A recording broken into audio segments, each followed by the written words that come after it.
Hello! Bago ka mag-scroll ng video, pakinggan mo muna to, baka makatulong sa'yo. Story time!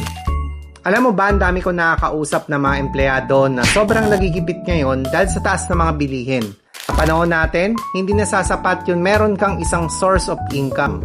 Pero kahit gusto nating magdagdag ng pagkakakitaan, dahil sa dami ng mga responsibilidad bilang empleyado, hindi natin nagagawang makapagnegosyo dahil sa oras na kailangang gugulin para kumita ng malaki sa traditional business.